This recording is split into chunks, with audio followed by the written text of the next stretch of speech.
कहानी नंबर 1। दरबार में बीरबल से जलने वाले बहुत लोग थे, जिनमें से एक बादशाह के साले मियां भी थे। ये बार बार बीरबल से होड़ करते और हमेशा मात खाते, लेकिन बेगम का भाई होने की वजह से बादशाह इन्हें कुछ कह भी नहीं सकते थे। बीरबल की नामौजूदगी में एक बार साले साहब बादशाह से बोले कि वो दीवान पद के सही दावेदार हैं। इसीलिए बादशाह ने भी अपने साले साहब की अक्ल ठिकाने लगाने के लिए कहा, अच्छा तो ये पता करो कि क्या हमारे महल के पीछे किसी कुतिया ने बच्चे दिए हैं, क्योंकि हमें आज सुबह से ही कुछ पिल्लों की आवाजें आ रही हैं। बादशाह की बात सुनकर साले साहब महल के पीछे की ओर देखने चले गए और कुछ देर बाद आकर बताया, हुजूर, आपका अंदाजा बिल्कुल सही था। बादशाह अकबर ने पूछा, कितने बच्चे हैं? साले साहब बोले, हुजूर, मैंने गिने नहीं थे, जाओ गिनकर आओ फिर बताओ। साले साहब ने आकर बताया, हुजूर, 5 बच्चे हैं। बादशाह ने फिर पूछा, कितने नर बच्चे हैं और कितने मादा? साले साहब बोले, हुजूर, आपने गिनकर आने को कहा था तो मैं गिनकर चला आया। बादशाह, जाओ पता करके बताओ। साले साहब देखने चले गए और आकर बोले, 3 नर और 2 मादा हैं हुजूर। बादशाह ने पूछा, नर पिल्ले किस रंग के हैं? साले साहब ने फिर नकारते हुए कहा, देखा नहीं, मैं अभी देखकर आता हूँ। अब बादशाह ने गुस्से में कहा, रहने दो, अब तुम बैठ जाओ। साले साहब जाकर अपनी जगह पर बैठ गए। थोड़ी देर बाद बीरबल भी दरबार में आ गया। तब बादशाह ने बीरबल से वही बात कही, जाओ पता करके आओ हमारे महल के पीछे किसी कुतिया ने बच्चे दिए हैं क्या? बादशाह अकबर का हुक्म सुनकर बीरबल महल के पीछे चला गया और कुछ देर बाद महल में वापस आकर बोला, जी हुजूर, आपने बिल्कुल सही कहा था, कुतिया ने बच्चे दिए हैं। बादशाह बोले, कितने बच्चे हैं? हुजूर, 5 बच्चे हैं। उनमें कितने नर और कितने मादा? बादशाह ने पूछा। 3 नर और 2 मादा है हुजूर। बादशाह अकबर, नर बच्चे किस रंग के हैं? बीरबल, 2 काले और 1 बादामी रंग का है।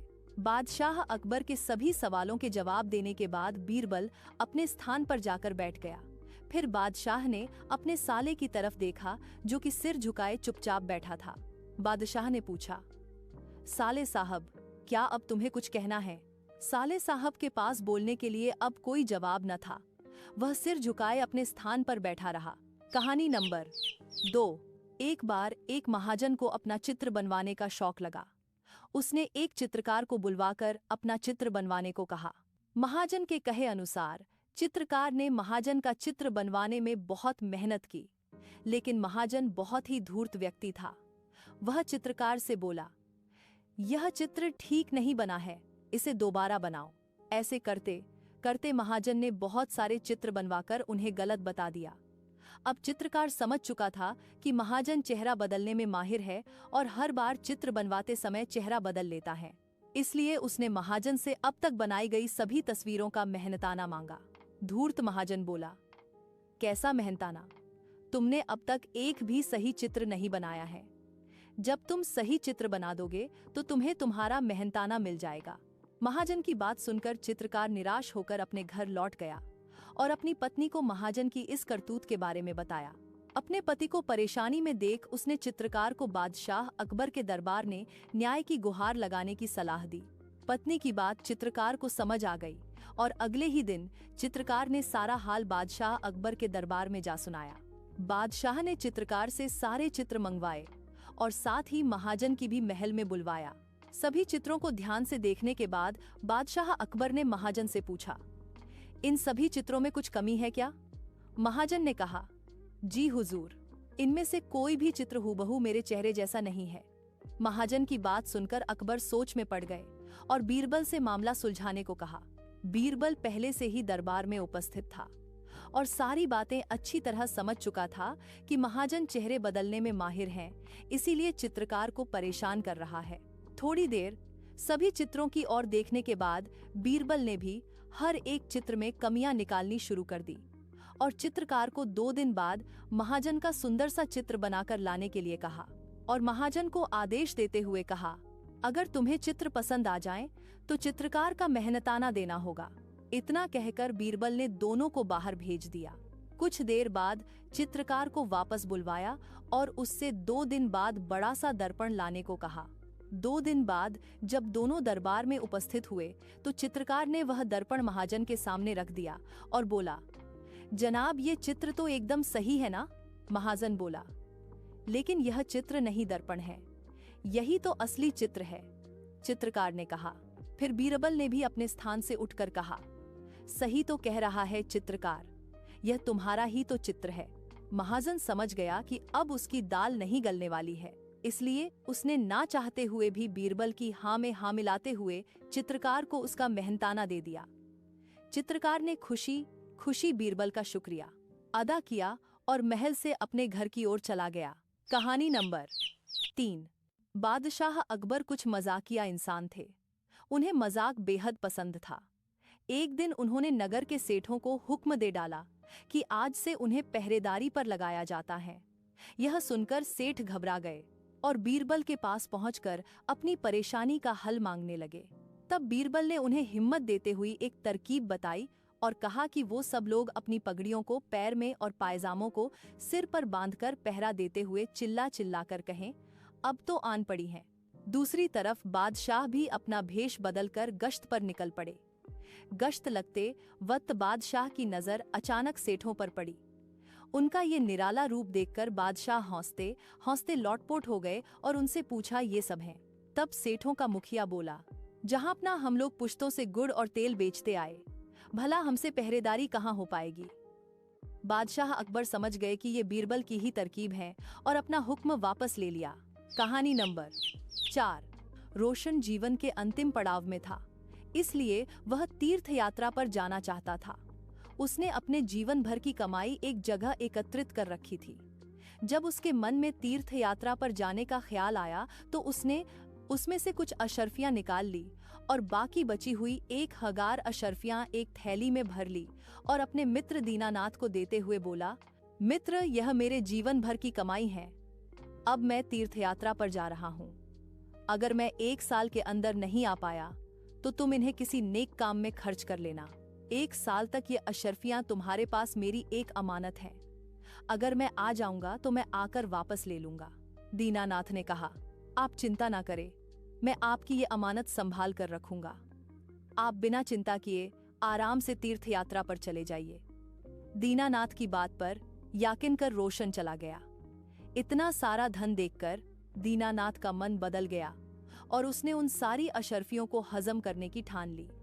1 वर्ष बाद जब रोशन तीर्थ यात्रा से वापस आ गया और दीनानाथ के पास अपना धन लेने गया तो दीनानाथ ने धन देना तो दूर रोशन को पहचानने से भी इनकार कर दिया और उसे बेइज्जत करके घर से भगा दिया। बेचारा गरीब रोशन अपने दोस्त की इस हरकत पर यकीन ही नहीं कर पा रहा था, लेकिन रोशन ने भी हार नहीं मानी और अपना धन दीनानाथ से लेने के लिए उसने बादशाह अकबर के दरबार में न्याय के लिए गुहार लगाई। अब दीनानाथ को भी दरबार में बुलाया गया, लेकिन दीनानाथ अभी भी रोशन को पहचानने से इनकार कर रहा था। रोशन के पास अपनी बात को साबित करने के लिए ना तो कोई गवाह था और ना ही कोई सबूत। सच्चाई का पता करने के लिए बादशाह ने ये मामला बीरबल को सौंप दिया।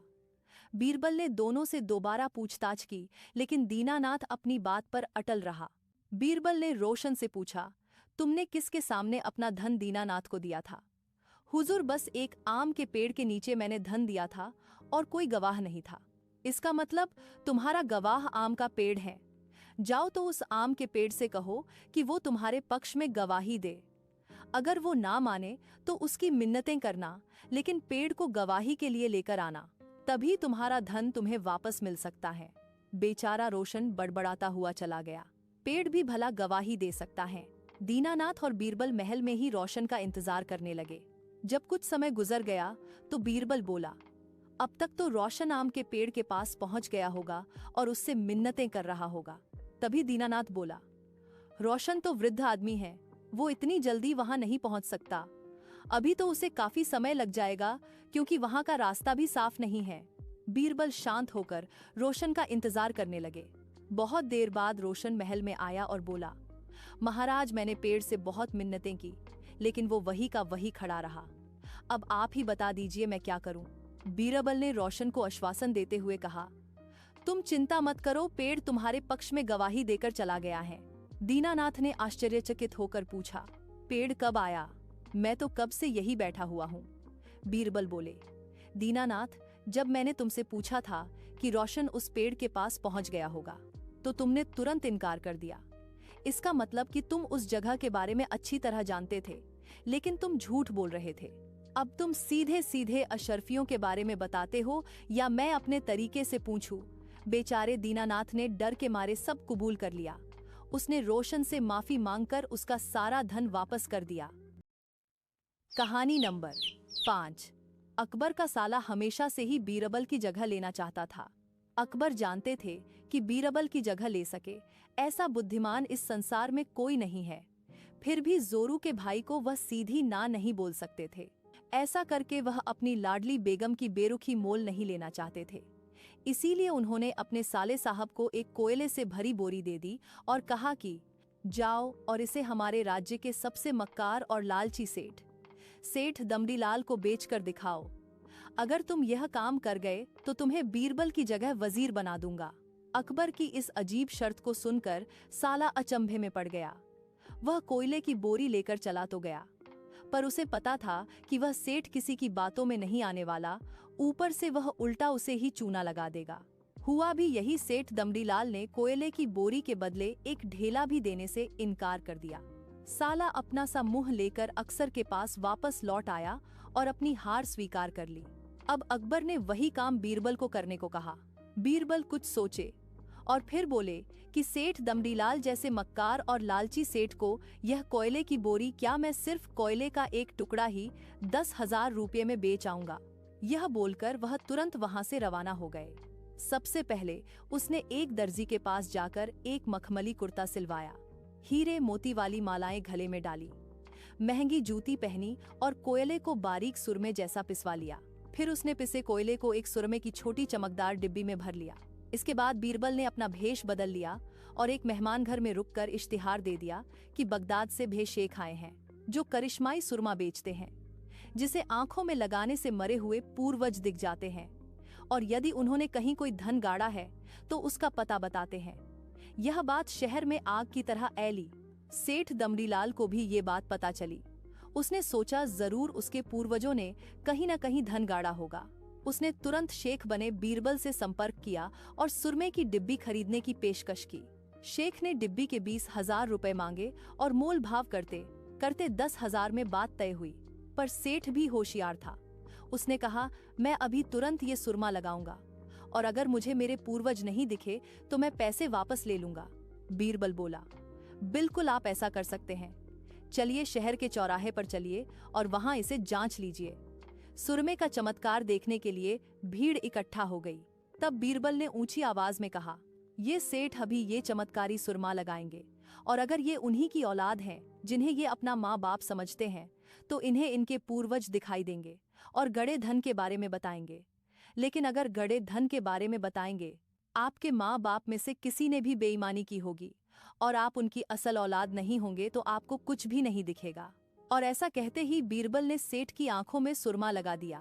फिर क्या था, सिर खुजाते हुए सेठ ने आंखें खोली।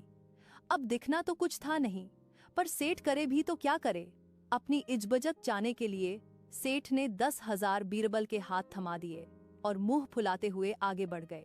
बीरबल फौरन अकबर के पास पहुंचे और रुपये थमाते हुए सारी कहानी सुना दी। अकबर का साला बिना कुछ कहे अपने घर लौट गया और अकबर बीरबल एक दूसरे को देखकर मंद मंद मुस्काने लगे। इस किस्से के बाद फिर कभी अकबर के साले ने बीरबल का स्थान नहीं मांगा। कहानी नंबर 6। एक बार बादशाह अकबर दरबार में बैठे राजकाज की चर्चा में व्यस्त थे कि अचानक दरबान ने आकर बताया, महाराज, महल के बाहर 2 व्यक्ति एक थैली के ऊपर झगड़ा कर रहे हैं। बादशाह ने दोनों को अंदर बुलवाया और उनकी समस्या के बारे में पूछा। तभी उनमें से एक व्यक्ति बोला, हुजूर, मेरा नाम काशी है और मैं तेल बेचता हूँ। एक दिन यह व्यक्ति मेरी दुकान पर तेल लेने के लिए आया था और तभी मौका पाकर अशर्फियों से भरी मेरी थैली भी अपने साथ ले गया। जब मैंने इससे उस थैली के बारे में पूछा तो यह उस थैली को अपनी थैली बताने लगा। अब तो हुजूर आप ही न्याय करें। बादशाह अकबर ने कसाई से पूछा, तुम्हें इस बारे में कुछ कहना है? जहांपनाह, मैं रमजान कसाई हूँ। जब यह आज मेरी दुकान पर आया तब मैं आज के बिके हुए मांस से आई अशर्फियों को गिन रहा था कि इसने मेरे हाथ से थैली छीन ली और अब उसे अपनी बता रहा है। हुजूर, मैं गरीब आदमी हूँ, आप मेरी अशर्फियों की थैली मुझे वापस दिलवा दीजिए। दोनों का पक्ष सुनकर बादशाह सोच में पड़ गए कि आखिर सही कौन है, किसके हक में फैसला सुनाए। तब उन्होंने बीरबल से सच पता लगाने के लिए कहा और उन दोनों को बाहर भेज दिया। बीरबल ने सेवक से एक कटोरे में पानी लाने को कहा और थैली में से कुछ अशर्फियां निकाली। जब सेवक पानी ले आया तो बीरबल ने वो अशर्फियां उस पानी में डाल दी और फिर बादशाह से कहा, हुजूर, ये अशर्फियां तो कसाई की हैं, क्योंकि इन्हें पानी में डालने पर तेल का कोई भी कण नहीं दिख रहा। अगर ये अशर्फियां तेली की होती तो इन पर थोड़ा बहुत तेल जरूर लगा होता। बीरबल की बात से बादशाह अकबर भी पूरी तरह सहमत हो गए। दोनों को फिर से दरबार में बुलाया गया। बीरबल ने तेली से कहा, तुमने झूठ बोला है, यह थैली तुम्हारी नहीं रमजान कसाई की है। लेकिन तेली अभी भी उस थैली को अपनी बता रहा था। जब वह अपनी बात पर अघा रहा तो बीरबल ने उसे वह कटोरा दिखाया और कहा, अगर यह अशर्फियों से भरी थैली तुम्हारी होती तो इन पर तेल जरूर लगा होता। बीरबल की बात सुनकर काशी नाम का तेली चुप खा हो गया। बादशाह ने तेली को झूठ बोलने के जुर्म में कारगर में डलवा दिया और कसाई को उसकी थैली लौटा दी।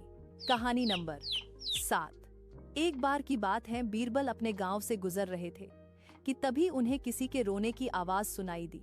उन्होंने जब चारों ओर देखा तो उन्हें एक बूढ़ा आदमी दिखा। बीरबल ने उसके पास जाकर देखा तो पता चला कि ये तो राजा अकबर के बगीचे में काम करने वाला माली है। बीरबल ने उससे उसके रोने का कारण पूछने पर पता चला कि शाही बगीचे में आम के पेड़ की जड़ के नीचे उनके दारगाह में है जीवन भर की कमाई का मटका रखा हुआ था, जो कि अब वहां नहीं है। बीरबल ने उनकी बात सुनी और फिर कहा, आप चिंता न करें, आपका मटका आपको मिल जाएगा। इतना कहकर बीरबल वहां से चले गए और सोचने लगे, आखिर मटका कौन निकाल सकता है, क्योंकि उस बगीचे में माली जिसका मटका चोरी हुआ राजा अकबर और बीरबल ही जा सकते हैं। इन तीनों के सिवाय उस बगीचे में और किसी को जाने की अनुमति नहीं है। बहुत सोचने पर बीरबल को याद आया कि जड़ी बूटी लेने के लिए कहीं शाही हकीम तो बगीचे में नहीं आए। इसका पता लगाने के लिए बीरबल ने अकबर से कहकर हकीम को महल में बुलवाने को कहा। हकीम को महल में आने का आदेश दे दिया गया। हकीम के महल में आने से पहले बीरबल ने महल में मौजूद मंत्रियों से पूछा कि कौन कौन हकीमजी से अपना इलाज करवा रहा है। तब एक मंत्री ने बताया कि उसको दस्त लग गए थे, जिसका इलाज हकीमजी कर रहे हैं। दस्त के लिए उन्होंने आम के पेड़ की जड़ से बनी दवाई दी है।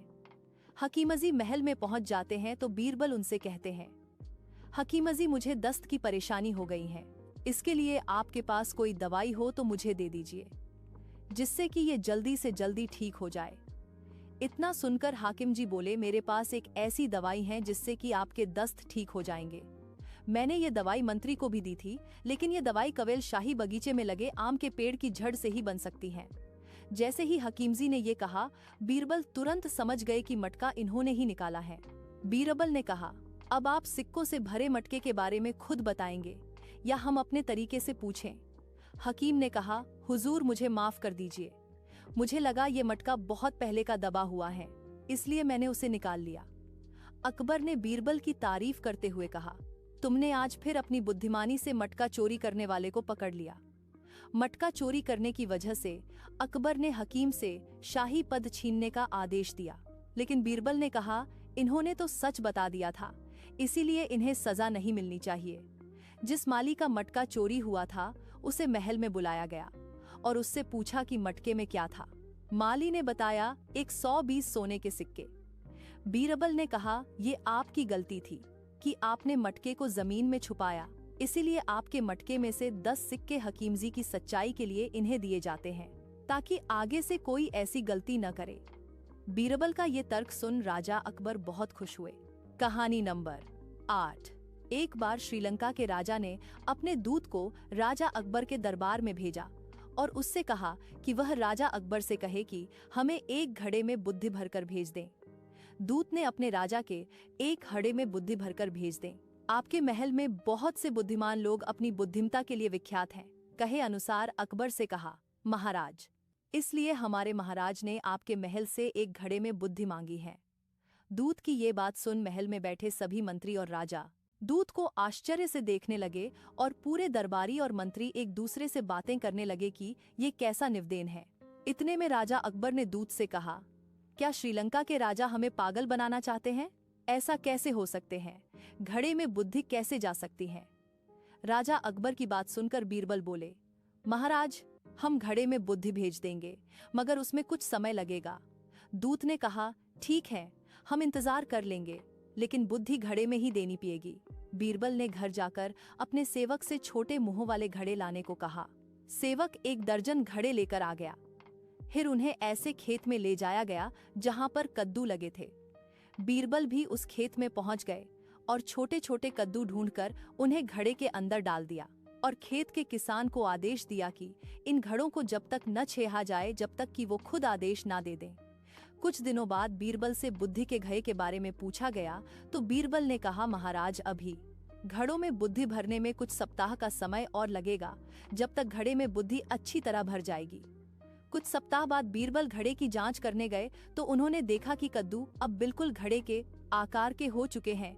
तो बीरबल ने अपने सेवक से सावधानी पूर्वक उन घड़ों को पौधों से अलग करने के लिए कहा और उन्हें दरबार में पहुंचाने का आदेश दिया। बीरबल के कहने पर श्रीलंका के दूत को दरबार में बुलाया गया। बीरबल ने उसमें से एक घड़ा उठाकर दूत को दे दिया। घड़ा कपड़े से ढका हुआ था।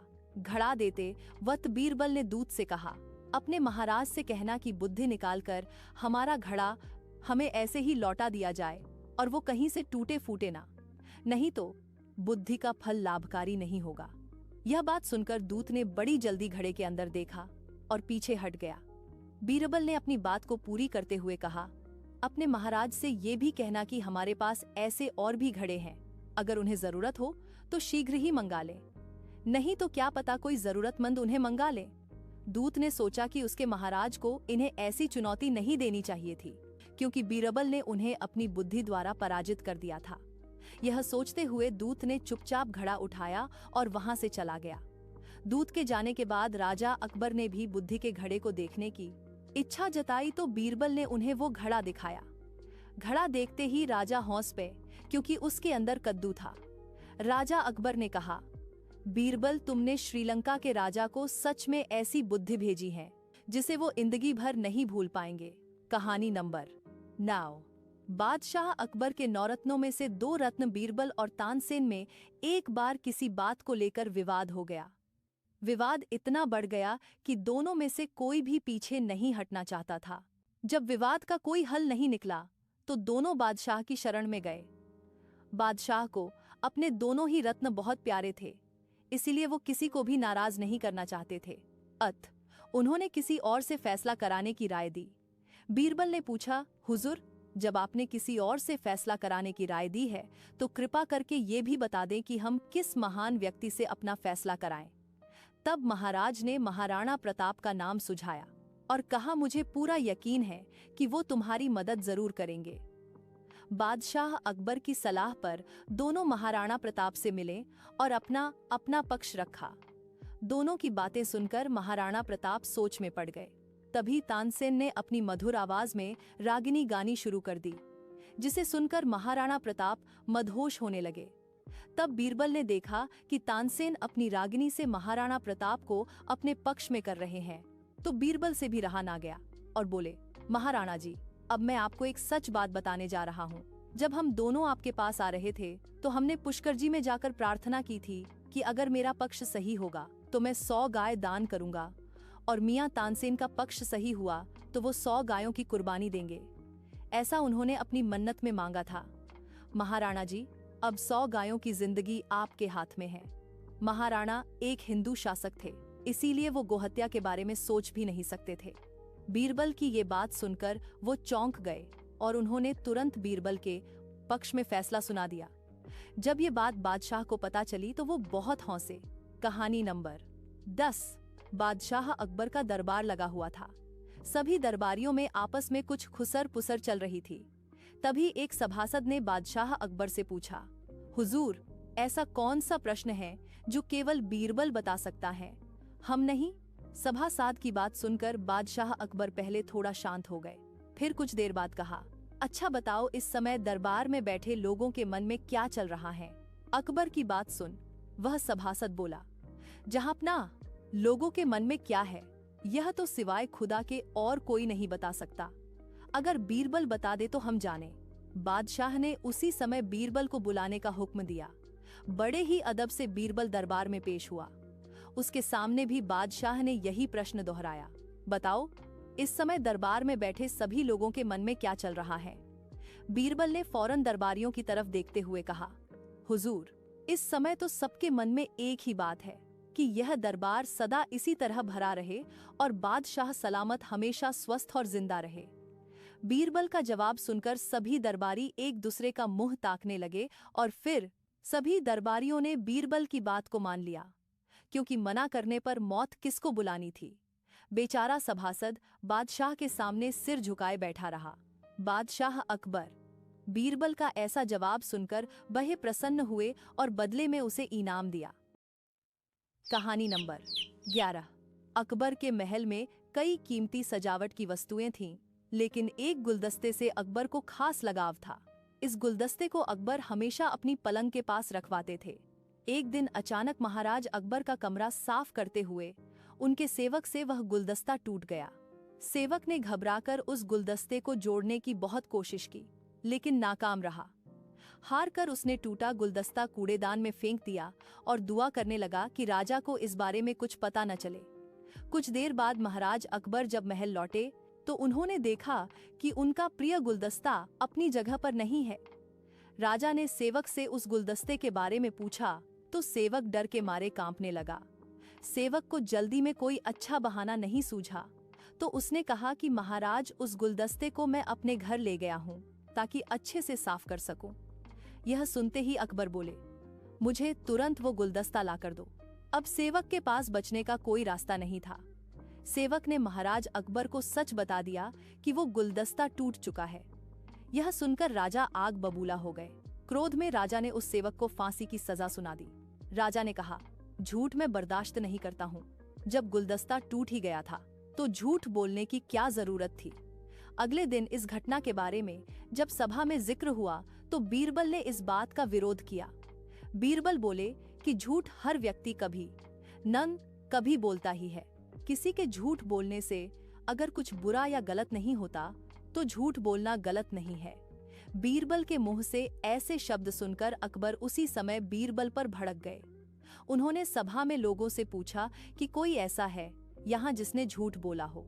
सबने राजा को कहा कि नहीं, वो झूठ नहीं बोलते। यह बात सुनते ही राजा ने बीरबल को राज्य से निकाल दिया। राज दरबार से निकलने के बाद बीरबल ने ठान ली कि वो इस बात को साबित करके रहेंगे कि हर व्यक्ति अपने जीवन में कभी न कभी झूठ बोलता है। बीरबल के दिमाग में एक तरकीब आई, जिसके बाद बीरबल सीधे सुनार के पास गए। उन्होंने जौहरी से सोने की गेहूं जैसी दिखने वाली बाली बनवाई और उसे लेकर महाराज अकबर की सभा में पहुंच गए। अकबर ने जैसे ही बीरबल को सभा में देखा तो पूछा कि अब तुम यहाँ क्यों आए हो?